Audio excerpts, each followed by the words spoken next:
Hello students of class 10th। कैसे हैं आप सभी? उम्मीद करते हैं आप सभी स्वस्थ होंगे। और पिछले वीडियोस आप सबने देख रखे होंगे। क्वाड्रेटिक इक्वेशंस स्टार्ट किया था। क्वाड्रेटिक इक्वेशंस के 2 छोटे छोटे लेक्चर्स मैंने डाले थे। बिकॉज मैं घर पे नहीं था तो इस वजह से ज़्यादा ज़्यादा लेंथी क्लास हो नहीं पाई है। थोड़ा बहुत डिस्कस हुआ है। बेसिक कॉन्सेप्ट था, standard form of quadratic equation हुई है और एक क्वेश्चन था उस पर। बस आज बाकी स्टार्ट करेंगे। आज एक train speed time based question कराएंगे और 4.2 एक्सरसाइज भी स्टार्ट कर दी जाएगी। चलिए स्टार्ट करते हैं। Let's start. आइए स्टार्ट करते हैं। एक्सरसाइज 4.1 क्वेश्चन नंबर सेकेंड का fourth part. A train travel at a distance of 480 kilometre at a uniform speed. एक ट्रेन जो है वो 480 किलोमीटर दूरी एक समान चाल से तय करती है। If the speed had been 8 kilometre per hour less, अगर उसकी चाल हम 8 किलोमीटर प्रति घंटा कम कर दें, then it would have taken 3 hour more to cover the same distance. तो वही डिस्टेंस उसको कवर करने में 3 घंटे ज़्यादा का समय लगेगा। तो we need to find the speed of train. हमें क्या बताना है? स्पीड ऑफ ट्रेन, ट्रेन की चाल बतानी है। तो हम लेट कर लेते हैं, मान लेते हैं, माना ट्रेन की चाल बराबर x किलोमीटर प्रति घंटा। इंग्लिश में क्या लिखेंगे? लेट द स्पीड ऑफ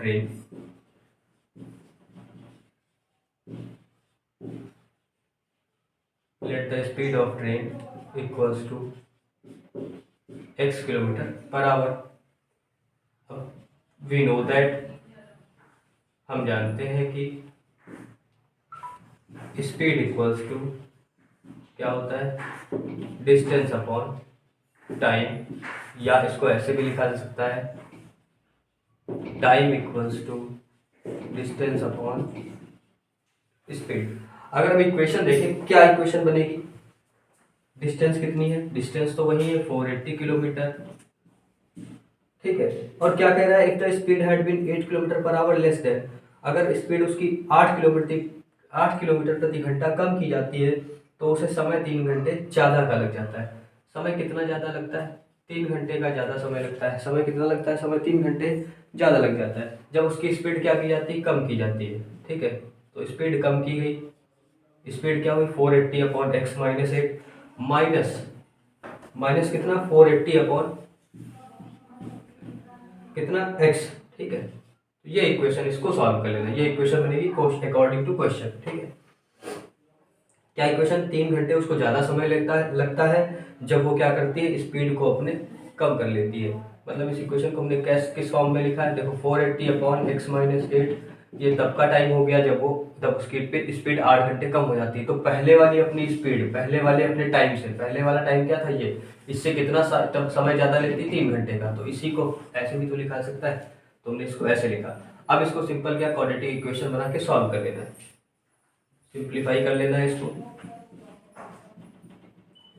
नीचे एलसीएम क्या आ जाएगा? एक्स माइनस 8 इंटू एक्स, ऊपर क्या हो जाएगा? 480 X minus 480 into X minus 8 equals to 3।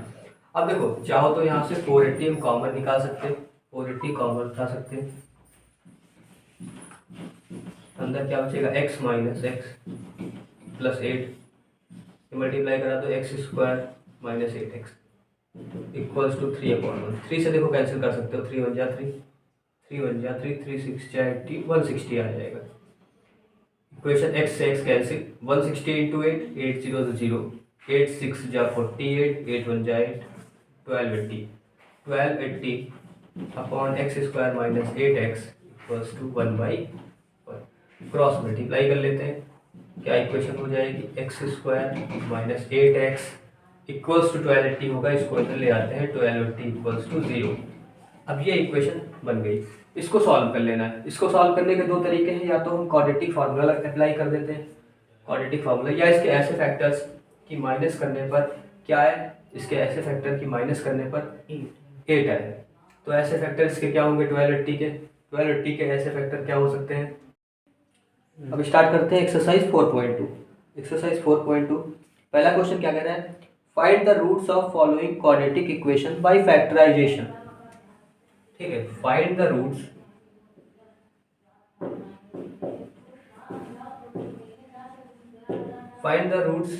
किस मेथड से बताना है? Bye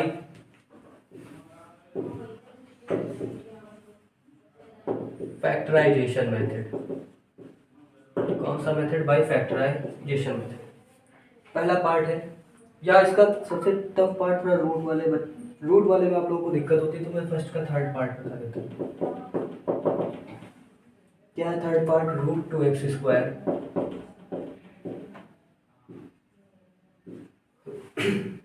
plus 7x plus 5√2 equals to 0। Factorisation methods के इसके रूट फाइंड करते हैं। देखिए सबसे पहले क्या करते हैं, x² के कॉफिशिएंट को इस कांस्टेंट टर्म से मल्टीप्लाई करा देते हैं। तो मल्टीप्लाई कराने बिल्कुल बेसिक मेथड बता रहे हैं, जो इनको कुछ नहीं आता उनको भी समझ में आ जाएगा। √2 × 5√2 कितना आ जाएगा? √2 की √2 में मल्टीप्लाई होती 2 होता है, और 5 ये रखा तो 5 2 10। मतलब हमें 10 के ऐसे फैक्टर्स लेने हैं कि ऐड करने पर क्या आए? 7 आए। तो भाई 10 के फैक्टर्स क्या ऐसे होते हैं? 5 × 2, और अगर 5 + 2 करते हैं तो क्या आ जाता है? 7 आता है। तो इसको ऐसे ही लिख ले, √2x² प्लस 7 को क्या लिख सकते हैं भाई? 7 को हम लिख सकते हैं 2x लिख लें, और प्लस के 5x लिख लिया, और प्लस के 5√2 = 0 लिख लिया। इन दोनों में से देखो, अब देखो एक 2 के पास में अगर हम कोई भी चीज़ 2 लिखते हैं तो उसके पास में √2 × √2 दो √2 तो रहते ही हैं। तो यहाँ से अगर हम कॉमन निकालें तो √2x अपना कॉमन निकाल सकते हैं। तो यहाँ पे 1x बचेगा, और यहाँ पे एक रूट तो बचा रहेगा, तो x + √2 हो गया। यहाँ क्या कॉमन ले सकते हैं? 5 कॉमन लिया, x + 5 बन जा 5, मतलब 1√2 ये रह गया। अब ये दोनों देख रहे हैं आप, फिर कॉमन है, तो x + √2 कॉमन, अंदर क्या बचेगा? √2x + 5 = 0। तो एक बात, या तो ये फैक्टर 0 होगा, आइदर x + √2 = 0 और √2x + 5 = 0। यहाँ से x की वैल्यू क्या आ जाएगी? माइनस के √2, और यहाँ से वैल्यू क्या आ जाएगी? x के माइनस के 5/√2। तो दो वैल्यूज x की आपकी मिल जाएंगी। यही होता है फैक्टराइजेशन मेथड से रूट फाइंड करना, ठीक है। अब इसी में मैं आपको बता देता हूँ, इससे भी देखिए -√2 और माइनस के 5/√2 वैल्यू आ रही है। ये फैक्टराइजेशन मेथड हो गया। कौन सा मेथड हो गया बच्चों? कौन सा मेथड हो गया? ये फैक्टराइजेशन मेथड हो गया। अब बात कर लेते हैं, अगर क्वाड्रेटिक फॉर्मूला से ही चीज हमको फाइंड करनी हो, इसको मैं रफ करता हूँ, फिर क्वाड्रेटिक फॉर्मूला से भी इसको बता देता हूँ। Pause and note down. अब मैं इसको बताऊंगा आपको क्वाड्रेटिक फॉर्मूला से। क्वाड्रेटिक फॉर्मूला क्या होता है? Quadratic formula, quadratic formula, quadratic formula क्या होता है? क्वाड्रेटिक फॉर्मूला क्या कहता है? x = माइनस के b plus minus √b² - 4ac upon 2a बोलता है, ठीक है। और इस चीज को हम डिस्क्रिमिनेंट भी कहते हैं। b² - 4ac होता है हमारा डिस्क्रिमिनेंट। तो कहीं कहीं आपको ये भी लिखा मिलेगा -b plus minus √d upon क्या होता है? Hello d upon 2a। तो ये होता है क्वाड्रेटिक फॉर्मूला। इसके हिसाब से अगर हम सॉल्व करना चाहें तो वैल्यू क्या आ जाएगी? इसके हिसाब से x की वैल्यू क्या आ जाएगी? -b। b क्या होता है? कॉफिशिएंट ऑफ x, मतलब जो कि क्या है 7, तो माइनस के 7 प्लस माइनस यहाँ पर भी तो 7 का होल स्क्वायर -4। a की वैल्यू क्या है? √2। a की वैल्यू c क्या है? 5√2 रख दिया, ठीक है। अपॉन में 2a, 2 × a क्या है? √2, ये रख दिया वैल्यू हमने, प्लस माइनस भी लगा हुआ। अब देख लेते हैं जरा क्या वैल्यू आएगी। माइनस के 7 प्लस माइनस, थोड़ा सा जल्दी सॉल्व करूंगा। 7 का स्क्वायर 49, √2 क्या होता है? 2 हो जाता है, 5 2 10 4 40। तो इसको सॉल्व करोगे पूरा 40 आएगा, और यहाँ 49 था, 49 - 40 कितना बचेगा? 9। तो इतना रह जाएगा केवल, अपॉन में √2 रह गया। एक बार प्लस में ले लेना 3, एक बार माइनस में, तो हमारे पास में ये वैल्यू आ जाएगी। तो एक बार देखो, दो वैल्यू यहाँ से टूटती है, इसकी दो वैल्यू ब्रेक होती है, ठीक है। एक्स की यहाँ से x will be either x -7 + 3/2√2 और -7 एक बार माइनस में ले लिए। इतनी चीज तो आपको समझ में आ रही होगी शायद। ये कितना हो जाएगा? माइनस के इसके बाद यहाँ देख लीजिए, इधर ऊपर देता हूँ, क्या आ जाएगा? x -के 4/2√2, 2 2 जा 4, 2 1 जा 2, तो ये वैल्यू आ गई माइनस के 2/√2, माइनस के 2/√2। ठीक है, और हमने अभी बताया था कि 2 के पास में √2 होते हैं तो एक कैंसिल होकर एक माइनस का √2 बच जाएगा। तो अगर ध्यान दीजिएगा तो उधर से फैक्टराइजेशन मेथड से भी यही वैल्यू आ रही थी। अगर ये वैल्यू उठाते माइनस में तो -7 -3 मतलब माइनस के 10/√2, तो 2 5 जा 10, एक वैल्यू ये आ जाएगी माइनस के 5/√2। तो वैल्यू आ गई, चाहे फैक्टराइजेशन मेथड से लगाओ या क्वाड्रेटिक फॉर्मूले से लगाओ। ठीक है, दोनों सेम वैल्यू आएंगी। ठीक है, क्या किया, -b plus minus √b² minus 4ac/2a। -b plus minus ये क्या होता है, डिस्क्रिमिनेंट d होता है /2a लिख देते हैं। b क्या है, कोफिशिएंट ऑफ x है 7 था। ठीक है, और a coefficient of x², c मतलब कांस्टेंट टर्म। ठीक है, इसको डिस्क्रिमिनेंट किसके लिए यूज होता है, डिस्क्रिमिनेंट हमें नेचर ऑफ रूट्स फाइंड को बताता है। ठीक है, डिस्क्रिमिनेंट क्या होता है, नेचर ऑफ रूट्स को बताता है। ठीक है, तो इतना नोट कर लीजिए, फिर आगे बढ़ते हैं। ठीक है, बात करते हैं अपने नेक्स्ट क्वेश्चन की। अब देखिए एक्सरसाइज 4.2 का थर्ड क्वेश्चन आ जाता है। कौन सा क्वेश्चन है, थर्ड क्वेश्चन आ जाता है। कौन सा, find two numbers whose sum is 27 and product is 182। दो संख्याएं बतानी है जिनका योगफल 27 है और गुणनफल 182 है। तो फाइंड टू नंबर्स, तो हमें नहीं पता है कौन कौन दो नंबर क्या है, तो let two numbers be X and Y. Let two numbers be X and Y. अब क्या बोला जा रहा है कि इनका जो सम है वो 27 है, x plus Y equals to 27 है। तो अगर हम सपोज दैट अगर एक्स वाई ना मानना चाहें तो हम ये भी कह सकते हैं कि एक नंबर अगर मेरा x है तो दूसरा हो जाएगा 27 माइनस एक्स। तो अगर हमने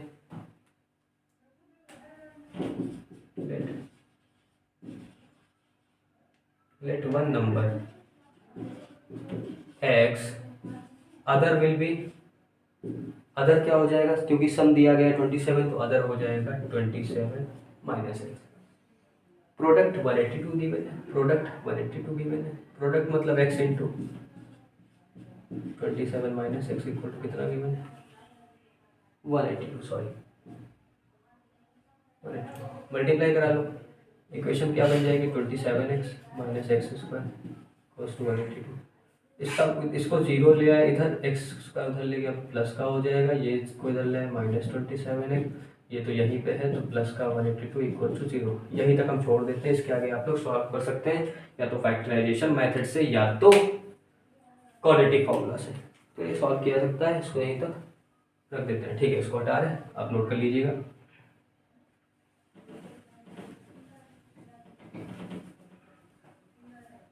फिर बात कर लेते हैं फिफ्थ नंबर। जो इंपॉर्टेंट क्वेश्चन है वही मैं बता रहा हूँ, टाइम नहीं ज़्यादा खराब होगा। The altitude of a right triangle is 7 centimetre less than it's base. देखो ट्रायंगल का एल्टीट्यूड क्या होता है, कुछ को एल्टीट्यूड नहीं पता होगा। एल्टीट्यूड क्या होता है, एल्टीट्यूड होता है परपेंडिकुलर हाइट। परपेंडिकुलर हाइट डाल दी, इसी को हम क्या बोलते हैं, एल्टीट्यूड।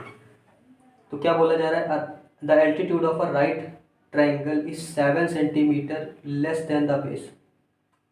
ठीक है, एक राइट ट्रायंगल है, उसका एल्टीट्यूड, राइट ट्रायंगल दिया गया है, एक मिनट, राइट ट्रायंगल है तो ये नहीं बनेगा, राइट ट्रायंगल मतलब ये क्या है, ठीक है 90 डिग्री बन रहा है। एल्टीट्यूड तो यही इस पर हो ही जाएगा, इसका एल्टीट्यूड। ठीक है, तो अगर हमने इसका बेस लेट कर लिया कि लेट बेस इक्वल्स टू कितना, x सेंटीमीटर, कितना मान लिया, x centimetre. So the altitude of a right triangle is 7 centimetre. 7 centimetre less है, ठीक है, किससे, बेस से। तो हमारा एल्टीट्यूड क्या हो जाएगा, अगर हमने एल्टीट्यूड अपना h लिख दिया तो एल्टीट्यूड क्या हो जाएगा, कितना है, 7 centimetre less than it's base. Base से 7 सेंटीमीटर लेस है तो x हो जाएगा x माइनस 7, तो ये x है। ठीक है, हमें क्या बताना है, and if the hypotenuse is 13 centimetre, hypotenuse कितना है 13 centimetre, then find the other sides. ठीक है, अब समझिए इसमें पाइथागोरस थ्योरम अप्लाई कर सकते हैं। ठीक है, तो पाइथागोरस थ्योरम अप्लाई कर सकते हैं, तो अप्लाई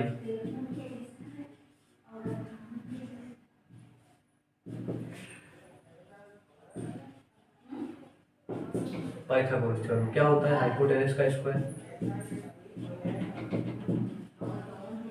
बेस का स्क्वायर प्लस परपेंडिकुलर स्क्वायर, कर्ण का स्क्वायर बराबर आधार स्क्वायर प्लस लंब का स्क्वायर। हाइपोटेनस कितना 13 का स्क्वायर, बेस कितना x का स्क्वायर, परपेंडिकुलर मतलब h है जो कि क्या है x माइनस, ठीक है।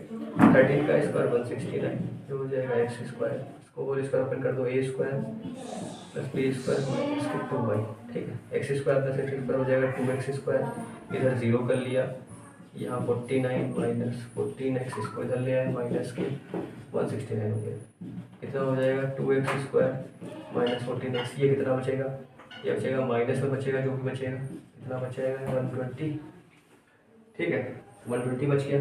अब देखो अगर इस इक्वेशन को और छोटा बनाना चाहे तो यहाँ से हम 2 कॉमन ले सकते हैं, क्या आ जाएगा x square minus 7x minus 60, अब जीरो के अपॉन में आके तो 0 हो जाएगा, तो इक्वेशन छोटी हमारी क्या रह जाएगी X square minus 7x minus 60 will be 0। अब 60 के एक्स फैक्टर्स की माइनस करने पर 7 है, क्या हो सकते हैं, तो देखो 12 5 से 60 है, 12 माइनस 5 7, तो इसको ये लिखा रहता है, तो x square minus 12x plus 5x minus 60 equals to 0।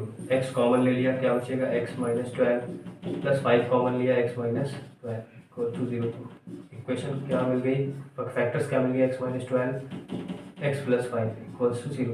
तो x की दो वैल्यू हमारे पास में आ जाएगी 12 और माइनस 5, माइनस 5 हो नहीं सकती साइड, तो माइनस 5 भी नहीं जानी है, तो x की वैल्यू केवल क्या लेंगे 12 लेंगे। अगर x 12 है तो मतलब बेस पता चल गया 12 और एल्टीट्यूड क्या हो जाएगा 12 माइनस 7 मतलब क्या 5 सेंटीमीटर।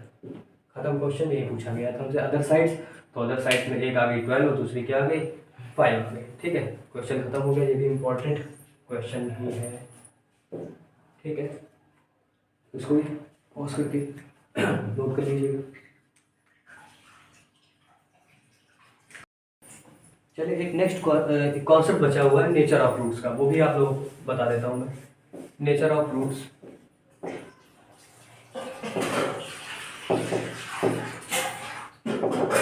नेचर ऑफ रूट्स, मूलों की प्रकृति इसको हिंदी में बोलते हैं, क्या, मूलों की प्रकृति।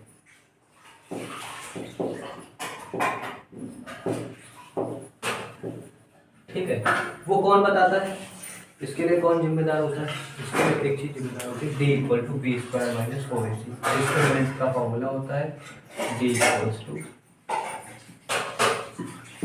बी स्क्वायर माइनस 4ac, ठीक है। इसके 3 केस हमारे बनते हैं। पहला क्या बनता है, इफ डी इक्वल टू 0। कैसे रूट्स मिलेंगे, अगर डी इक्वल टू 0 के हैं तो कैसे रूट होंगे, 2 roots are equal and real, 2 roots are equal and real.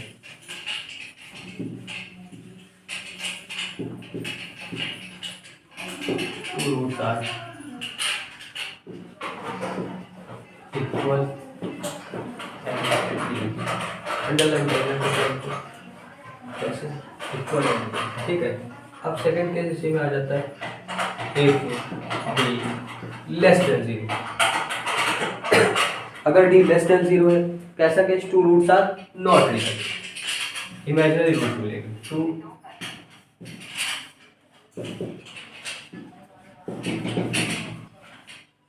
Roots are not real. अगर रियल नहीं है तो कैसे होंगे, इमेजिनरी होंगे, अंडरलाइन कर देते हैं, ठीक है। फिर थर्ड क्या बन जाता है, थर्ड बन जाता है इफ डी ग्रेटर देन 0। कैसे होंगे भैया, तो क्या होंगे, 2 roots are real and unequal, 2 roots are real and unequal,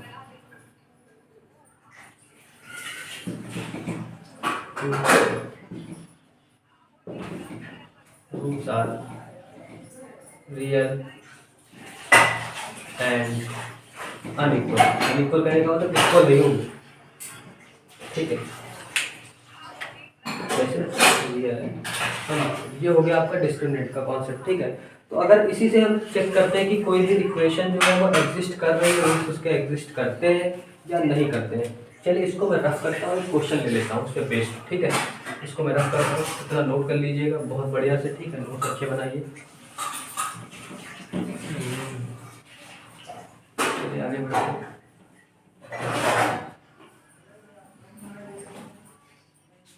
आगे बढ़ते हैं, इसका क्वेश्चन उठा लेते हैं, एग्जाम्पल उठा लेते हैं, पेज नंबर 85, एग्जाम्पल 30।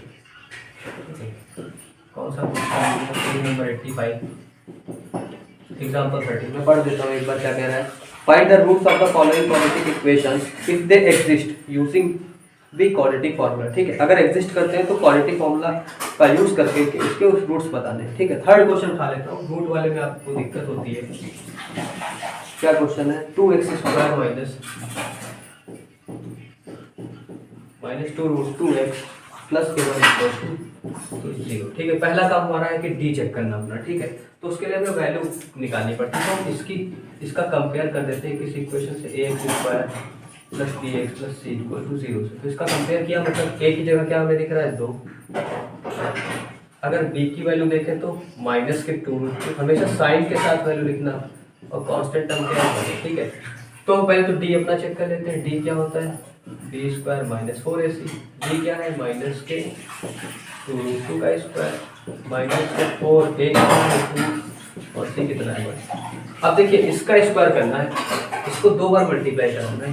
बिल्कुल घबराना नहीं है, देखिए 2 बार मल्टीप्लाई कराना है। माइनस के 2 रूट माइनस माइनस का 2 2 जा 4 रूट 2 इंटू रूट 2 कितना आ जाएगा? 8। तो 8 आ गया। माइनस के यहाँ पे भी 8। हमने क्या देखा? डिस्क्रिमिनेंट हमारा कितना मिल गया? 0। डिस्क्रिमिनेंट 0, यानी कि अभी मैंने कंडीशन लिखी थी तो पहली कंडीशन फॉलो कर रहा है। पहली कंडीशन क्या फॉलो कर रहा है? रूट्स तो रियल होंगे और इक्वल होंगे। ठीक है, equal and real roots.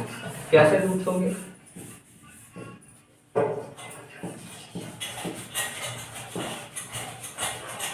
Equal and real roots. अब हमारे पास एक फॉर्मूला लगा देना है, क्वाड्रेटिक फॉर्मूला। क्वाड्रेटिक फॉर्मूला क्या होता है? x इक्वल्स टू माइनस के b प्लस माइनस देखो under root b² minus 4ac हम नहीं लिख रहे हैं, हम उसकी जगह d लिख देते हैं। ठीक है, ठीक है, हमें स्मार्ट बनना है। माइनस के b क्या है? माइनस 2। थोड़ा सा मैं इधर लिख रहा हूँ, ठीक है, उसमें वैल्यू पुट कर रहा हूँ। और d की वैल्यू पता है 0 आई है, अपॉन में 2 इंटू a मतलब। तो यहाँ पर केवल देख रहे हो तो 2 रूट 2 बचेगा और अपॉन में 4 बचेगा। तो 1 जा 2, तो हमारे पास रूट 2 अपॉन 2, मतलब दोनों वैल्यू रूट 2 अपॉन 2 आएगी। ठीक है, दोनों इक्वल होंगे। इसको हम एक चीज और लिख सकते हैं, अगर हम 2 को लिखें, क्या 2 को ये भी लिखा सकते हैं रूट 2 इंटू रूट 2, कैंसिल हो गए, ये वैल्यू 1 अपॉन रूट 2 आएगी। तो दोनों वैल्यूज क्या होंगी? दोनों रूट्स क्या होंगे? पहला रूट भी 1/√2 और दूसरा रूट भी 1/√2, रियल एंड इक्वल रूट मिलेंगे। ठीक है, तो ऐसे एग्जिस्टेंसी कौन बताएगा? डिस्क्रिमिनेंट। उसके बाद में अगर एग्जिस्ट करेंगे तो रूट्स उसके आएंगे, अदरवाइज इमेजिनरी मिलेंगे। ठीक है, तो एग्जिस्ट करते हैं तो आगे सॉल्व करते हैं, जिस मेथड से भी सॉल्व करना होगा। अगर उसने कह दिया है, ठीक है, अगर मैंडेटरी है कि क्वाड्रेटिक फॉर्मूले से ही सॉल्व करना है तो क्वाड्रेटिक फॉर्मूले से ही सॉल्व करना है, अदरवाइज कोई बाउंडेशन नहीं है, आप क्वाड्रेटिक फॉर्मूले का भी इस्तेमाल कर सकते हैं और फैक्टराइजेशन मेथड भी यूज कर सकते हैं। ठीक है, चलिए इतना ही रखते हैं आज के लिए। Thank you class teacher.